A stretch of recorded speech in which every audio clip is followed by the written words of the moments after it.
Hey guys, Jason at JP3.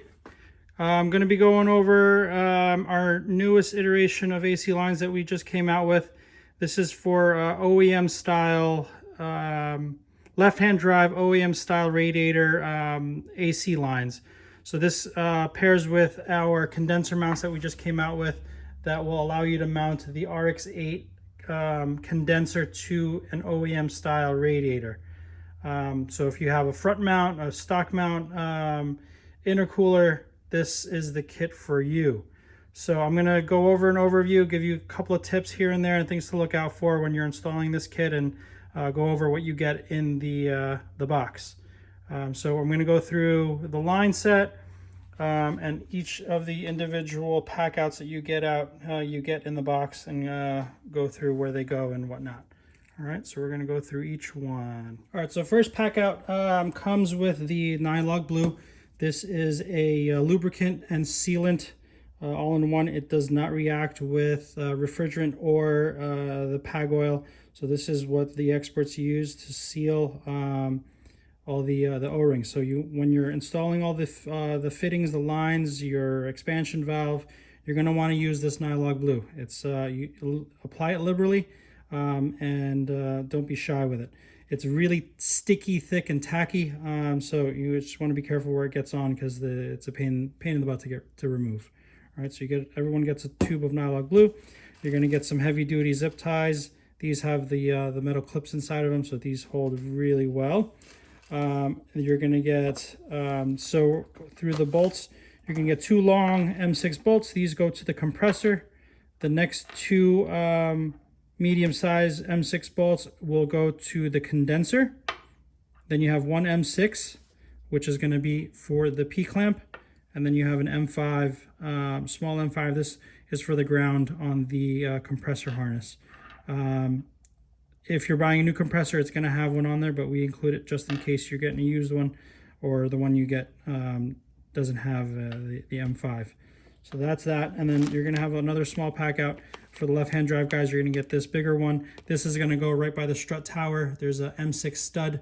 That's why we give you the nut, and this will hold the number 6, number 10 AC lines right by the strut tower by the turbos. So you get that as well. All right. All right. So the next pack out is going to have the two harnesses that we include and the binary switch. So the first small harness, this is the compressor harness. This plugs into the compressor. The next, the other end has the ground where that M5 bolt is utilized, and then this goes to the signal off of the OEM harness. So this is all plug and play and allows you to just plug in the OEM harness into here. The second harness is a little bit longer. This is for the binary switch. So this end plugs into the OEM connector right by the, on a left-hand drive car, the driver's side headlight. You'll see the connector there, plug and play. The other end plugs into the binary switch. So you'll see here there's some female spade connectors. What I usually do when I install the connector, I push them all the way out. That's why we give you some slack here. And on the sensor, you'll see the two spades, male spades here. So you're going to want to plug these in first. And once you're in, put it in for you guys. Once you're connected, then you can slide. You'll see there's two pockets in there. So you'll slide these in. And that's how you'll know it's nice and secure. All right, so nice and secure. On the other end, inside there's already an O-ring seal in there. So what you want to do is you just want to throw some PAG oil in there. You get a Q-tip, not PAG oil, I'm sorry, Nylog Blue. Get a Q-tip, throw some Nylog Blue on there just to lubricate that ring. And on the line set, you're going to see the port that you're going to screw this into. Don't remove the Schrader valve inside of that port. The Schrader valve's there in case you ever need to change the binary switch. It allows you to remove this and not have to evacuate your system. That Schrader valve will seal and allow you to switch out the switch. All right, so that's the pack out there. All right, so next pack out is going to have all the O-rings. We include enough O-rings to install the system, and then you get one extra O-ring for all the lines when you install them, just in case you end up pinching an O-ring or losing one of them. So you'll have one extra for every line, every fitting that you need. All right, so last pack out's going to have the compressor adapter brackets. So you're going to get 2 aluminum CNC brackets. You're going to get three long bolts, and you're going to get one that's a little bit extra long, and you got 3 Allen head stainless steel screws. So when you install these brackets, I have the OEM AC bracket here. So the top bracket is going to be oriented just like this, and you're going to put these Allen heads in there. All right. And you'll notice there is a little play there. So we put some variance in there so you guys have a little play. And the bottom one is going to utilize the front bolt. The rear bolt is going to reuse the OEM threaded hole there. So that's why you get 3 of the short, I'll say shorter, because they go on the actual adapter brackets. And the longer one has to go through the bracket and onto the OEM threading. So what I usually do is when I'm installing, especially the bottom bracket, when I'm installing the bracket, I throw the longer one in there that goes into the original threaded hole, and that way you'll know that you're oriented and you have the opening in place. And then I tighten down the Allen head. Sometimes what I've noticed installing these myself is that you can tighten it down, and if this bracket is just cocked down too far or too far up or too far down, then you'll have the hole not aligned, and when you're installing that compressor, you'll have a hard time trying to get this last bolt to thread in. So if you have it already installed in there, then you know that that hole is aligned, and then you can tighten down this Allen head. Otherwise, that's how that the adapters mount. Another question that some guys say is that I have adapter brackets that were manufactured by another company. Can I just use theirs with your kit? And unfortunately, you cannot. The tolerance between the frame rail and the compressor is really tight, and in order to use some aftermarket fittings for the AC lines to work, we had to make some changes to or make our own brackets that allow that clearance to use the AC line fittings that we're using now. So that's you'll have to use, that's why we include it in our kit, because you have to use the brackets that we make in order to have everything fit and to clear that frame rail. All right, last but not least, you got the line set. So you're gonna get 3 lines. So the first line you're gonna get is this is the number 8. This is goes from the condenser to the compressor. There is a little difference on the ends, and you'll see that we'll put a label or somehow give you an indication of which side goes where. The only difference is basically this 90-degree fitting is a little bit more angled than the 90 degrees.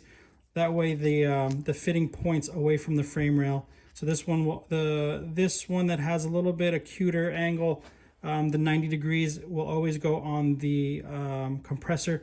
It points it away from the frame rail, and that way it clears that frame rail. So just in case this label falls off or the label's missing, the side that has a little bit of an acuter angle, it's hard to tell on camera, but you'll see it in person. And if you do try to install it, you'll see that the one fitting will sit right against the frame rail and it won't clear, but the other side will. So that's that. Then you have the high side line.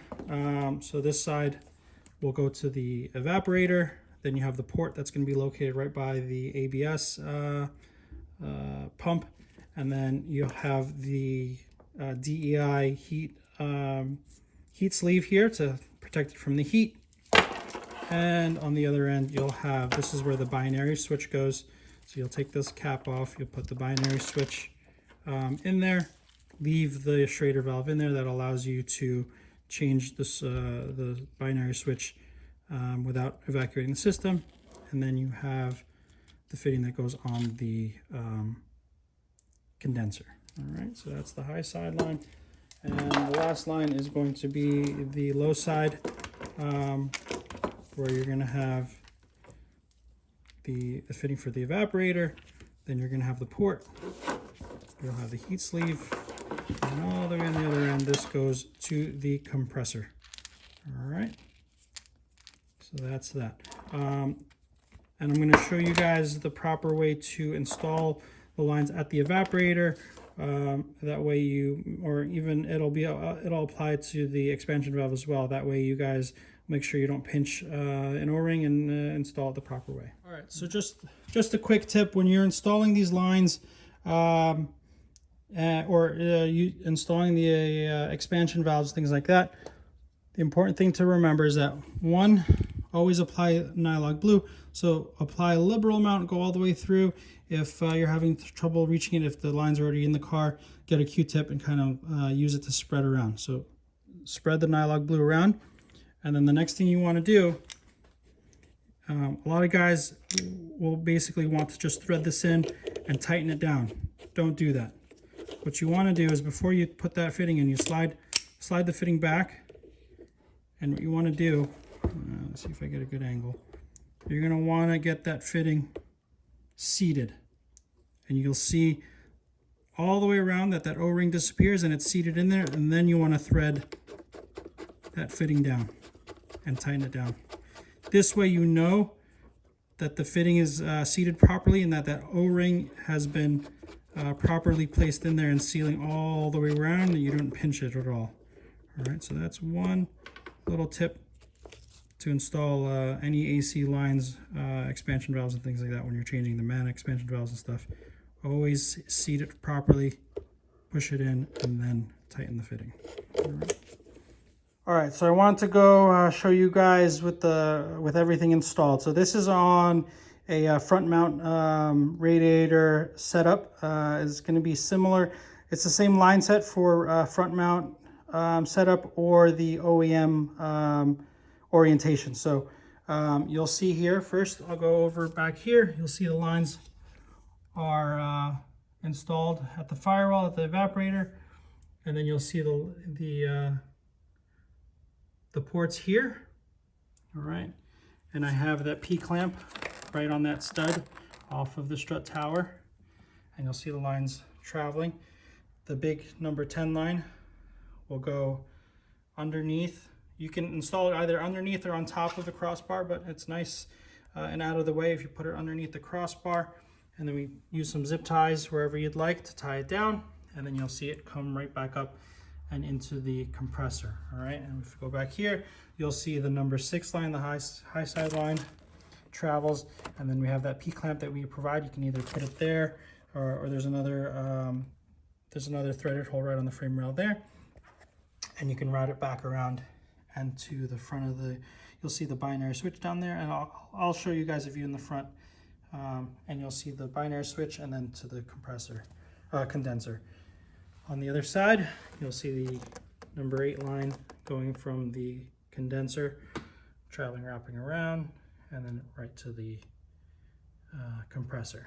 And you'll see our harness is plugged in right there, and the ground installed. So that's the kit installed. Let me show you guys the front section, how it looks, and then I'll show you guys the orientation for the OEM orientation. All right, so this is the view for the front mount setup. You can see this is the line for the number 8 that goes to the compressor. You'll see it here, wraps around. All right, and on the other side, you'll see tight clearances, but everything clears. And you'll see the high side line come up. There's the binary switch with the harness plugged in, and then I'll wrap back around. All right, so that's that orientation. All right, so this is the OEM setup. So you'll see very similar to the front mount. It's just that the radiator is lying down. There's enough line slack for the lines to fit. So same thing from the firewall to the condenser, and then you'll see the other line from the condenser to the compressor. Same line, just did a little different orientation. So that's how it fits. And I'll show you guys how it looks on the bottom. All right, so this is the OEM OEM orientation with the radiator laid down. So you can see very similar to the front mount, as the front mount just stands up, but there is enough slack in the lines to account for both orientations. So you'll see this is the number 8 from the condenser to the compressor. Same thing, wraps around. And on this side, a little different. We just, instead of putting it on the inside, we bring it out on the outside. And then there's the binary switch right there pointing up. And then you have the line wrapping right back up. So that's that. So that's the overall setup here. And this is utilizing our OEM style radiator condenser mounts to allow the RX8 condenser to be mounted to the OEM radiator or OEM style radiator. So that wraps up the overview for the stock mount or front mount intercooler radiator setup for the AC line set for this setup. If you guys have any other questions, leave them in the comments. Please like and subscribe. See you on the next one.